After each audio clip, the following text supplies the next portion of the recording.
ओम नमः शिवाय। श्री शिवाय नमस्तभ्यम। आप सभी का बानी भक्ति चैनल पर बहुत बहुत स्वागत है। आज की वीडियो में हम रुद्र संहिता के द्वितीय खंड के बारे में अध्ययन करेंगे, जिसमें हम ऋषिगणों की वार्ता, नारद जी काम विजय, नारद जी का अभिमान भंग, नारद जी के द्वारा ब्रह्मा जी से प्रश्न और ब्रह्मा की उत्पत्ति के बारे में जानेंगे। तो चलिए शुरू करते हैं आज की वीडियो। ऋषिगणों की वार्ता। ऋषिगण सुत जी से बोले, आपने विंध्येश्वर संहिता का भली भांति व्याख्यान सुनाया है। अब आप शिव जी का प्राकट्य, उमा की उत्पत्ति, शिव उमा विवाह, गृहस्थ धर्म एवं अन्य शिव चरित्र बताने की कृपा करें। तब सुत जी बोले, हे ऋषियों, आप सब परम धन्य हैं जो शिव चरित्र सुनना चाह रहे हैं। शिव चरित्र जगत को पावन करने वाली गंगा जी के समान पवित्र है।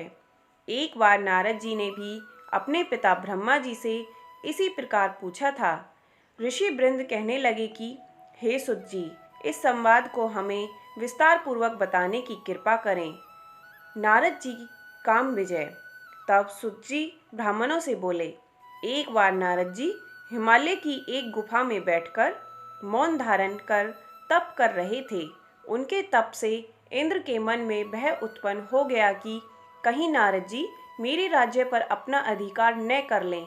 इंद्र ने कामदेव को बुलाकर समझाया कि तुम मेरे मित्र हो, तुम्हारे सहारे ही मेरा शासन चल रहा है। तुम बड़े बड़े ऋषि मुनियों का गर्व चूर चूर कर देते हो। हिमालय की गुफा में नारद जी शिव जी की उपासना कर रहे हैं। कहीं ऐसा न हो कि वह शिव जी से मेरा राज्य न मांग लें। अतः तुम वहां जाकर सुंदर बाग निर्माण कर प्रवीण अप्सराओं के कामवर्धक नृत्य द्वारा उनकी तपस्या भंग करो। कामदेव ने हिमालय की घाटी में पहुंचकर अप्सराओं से कामवर्धक नृत्य कराया, परंतु वे नारद जी की तपस्या को भंग करने में असमर्थ रहीं, क्योंकि कामदेव को भस्म करने वाली शिव जी का यही स्थान था। रति के विलाप करने पर शिव जी ने उसे वरदान दिया था कि कामदेव कुछ समय बाद फिर जीवित हो जाएगा, परंतु इस स्थान पर तथा जहाँ तक यह भस्म होता दिखाई दे रहा है, वहाँ तक इसकी माया एवं काम बाणों का प्रभाव नहीं होगा।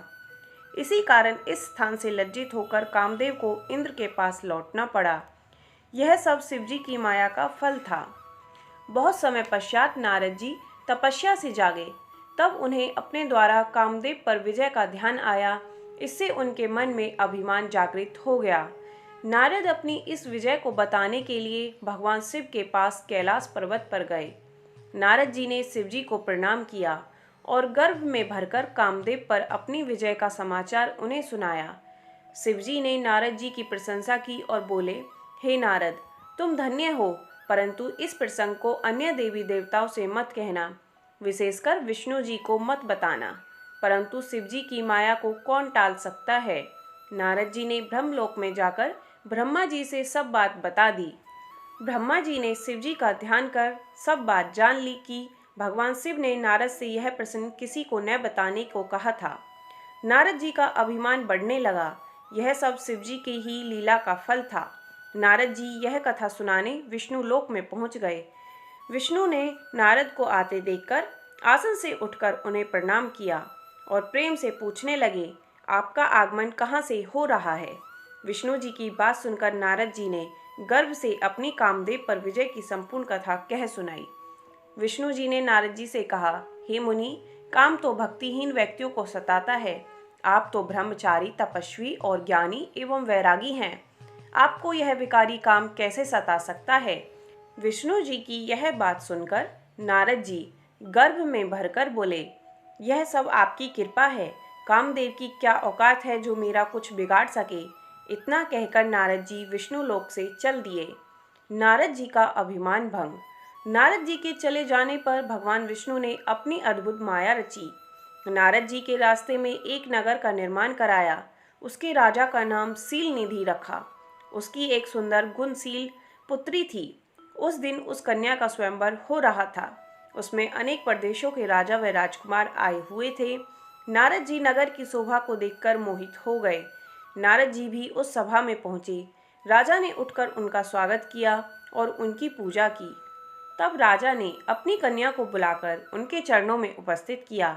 राजा ने नारद जी से पूछा, महाराज, आप तो त्रिकालज्ञ ज्योतिषी हैं, इसको कैसा वर मिलेगा? नारद जी उसके सौंदर्य को देखकर उस पर मोहित हो गए। वे बोले, हे राजन, तुम्हारी कन्या तो साक्षात भगवती लक्ष्मी स्वरूपा है। इसको त्रिलोकी का स्वामी शिवजी के समान वीर यशस्वी पति प्राप्त होगा। इतना कहकर नारद जी वहां से चल दिए। उनके हृदय में विकार पैदा हुआ कि यह कन्या मुझे ही मिलनी चाहिए, परंतु राजाओं के सामने यह मुझे स्वीकार नहीं करेगी, क्योंकि सब स्त्रियां रूपवान पति चाहती हैं। इस कारण मैं भगवान विष्णु का रूप धरकर सभा में जाऊं तो काम बन सकता है। ऐसा सोचकर नारद जी भगवान विष्णु के पास पुनः गए। उन्होंने भगवान विष्णु को नमस्कार करके शीलनिधि की कन्या के बारे में बताया।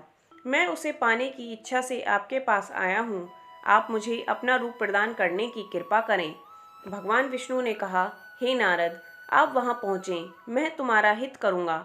वहाँ पहुँचने पर भगवान विष्णु ने नारद को अपना रूप नहीं देकर उन्हें बानर का सा मुख प्रदान किया। हरि बानर के भी कहते हैं।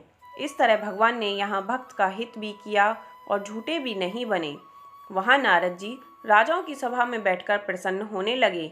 वे अपने को इंद्र के समान शोभा वाला समझकर ऐंठकर बैठ गए। वहाँ पर 2 रुद्रगण भी ब्राह्मण के भेष में उपस्थित थे। वे नारद जी की रक्षा करने के लिए उपस्थित थे। नारद जी के बानर रूप को केवल कन्या ने ही देखा था। इस भेष को रुद्रगण भी जान गए थे। वे उनकी हंसी उड़ाने लगे। जब कन्या स्वर्ण की जयमाला लेकर स्वयंवर में उपस्थित हुई तो नारद जी को देखकर क्रोधित हो गई। उसने नारद जी की तरफ मुंह उठाकर भी नहीं देखा। वहाँ राजा के भेष में विष्णु जी भी उपस्थित थे, जो कन्या को विवाह करके ले गए। रुद्रगणों ने नारद जी से कहा, आप दर्पण में जाकर अपना चेहरा देखो, जो बानर का सा बना हुआ है। जब नारद जी ने अपना मुख दर्पण में देखा तो क्रोध में भरकर उन्होंने रुद्रगणों को श्राप दे डाला कि तुमने मेरी हंसी उड़ाई है, अतः दोनों राक्षस बन जाओ। रुद्रगण चुपचाप श्राप को ग्रहण करके शिवलोक को चले गए। नारद जी शिवजी की माया को न समझकर क्रोध में भरकर जल में अपनी परछाई देखकर विष्णु जी के पास गए और क्रोध में भरकर बोले, तुम दुष्ट, कपटी और मलिन मन वाले हो। तुम दूसरों को सुखी होता नहीं देख सकते। तुम पूरे मायावी हो। तभी तो तुमने मोहिनी रूप रखकर दैत्यों को अमृत पिलाया और कलश छीन लिया था। तुमने मुझे स्त्री कलेश से दुखित किया है और स्वयं कपट पूर्वक राजा का रूप धारण कर लिया। अतः तुम मनुष्य रूप में राजा बनकर स्त्री कलेश से दुखी होगे। तुमने मेरा बानर का सा मुख किया है, अतः बानर ही तुम्हारी सहायता करेंगे। विष्णु भगवान ने शिवजी की कृपा से यह श्राप स्वीकार कर लिया। जब शिवजी की माया का पर्दा हटा तो विष्णु जी के साथ जो कन्या थी वह अदृश्य हो गई। नारद एवं विष्णु अपने असली रूप में परिणीत हो गए। अब नारद जी को ज्ञान हुआ तो वे पश्चाताप करने लगे और भगवान विष्णु के चरणों में गिरकर क्षमा मांगने लगे। भगवान विष्णु ने नारद जी को उठाकर प्रेम पूर्वक हृदय से लगा लिया और बोले, हे नारद, तुम चिंता न करो, तुम्हें अभिमान ने घेर लिया था। तुमने शिवजी की आज्ञा का पालन नहीं किया था, यह उसी का फल है। यह सब शिवजी की इच्छा का फल है। अब तुम शिवजी के 100 नामों का प्रेम सहित जाप करो, इससे तुम्हारे सभी पाप समाप्त हो जाएंगे। नारद जी के द्वारा ब्रह्मा जी से प्रश्न। नारद जी मृत्युलोक में पहुंचकर शिवलिंग के दर्शन करने लगे। मृत्युलोक में उन 2 रुद्रगणों ने नारद जी को देखकर उनसे श्राप मुक्ति का उपाय पूछा। तब नारद जी ने बताया, हे रुद्रगणों, उस समय शिवजी की माया से मेरी मति मारी गई थी। इससे मोहवश मैंने तुम्हें श्राप दे दिया था। इसलिए अब श्राप से मुक्ति का उपाय सुनो। तुम दोनों मुनि के वीर्य से राक्षसी कुल में जन्म लोगे। तुम प्रतापवान और वैभवशाली बनोगे। तुम सदा शिवजी के भक्त बने रहना। कई वर्षों के पश्चात भगवान श्री राम का अवतार होगा। तुम उनके हाथों मारे जाओगे, तब तुम्हारा उद्धार हो जाएगा। मृत्यु लोक में नारद जी शिव तीर्थों का भ्रमण करने के पश्चात ब्रह्मलोक में गए। वहां पर ब्रह्मा जी को प्रणाम कर विष्णु स्वरूप को समझकर शिवजी की कृपा और प्रसन्नता के विषय में उनसे पूछा। तब ब्रह्मा जी बोले, हे पुत्र, तुमने यह बहुत ही लोक कल्याणकारी प्रश्न पूछा है। महाप्रलय के समय समस्त स्थावर जंगम नष्ट हो गए थे। सूर्य, चंद्रमा, ग्रह, तारे वायु, पृथ्वी, जल सब नष्ट हो चुका था। केवल आकाश ही शेष बचा था। सत असत कुछ भी नहीं बचा था। उस समय केवल अनंत स्वरूप परमानंद सदाशिव ही व्याप्त थे। इसी को पंडित लोग अर्वाचीन तथा प्राचीन ईश्वर की मूर्ति कहते हैं। उसने अपने शरीर से कभी नष्ट न होने वाली शक्ति प्रकट की, वही शक्ति जननी कहलाई। शिवजी ने उस परम शक्ति के साथ शिवलोक क्षेत्र की रचना की, जो काशी के नाम से जाना जाता है।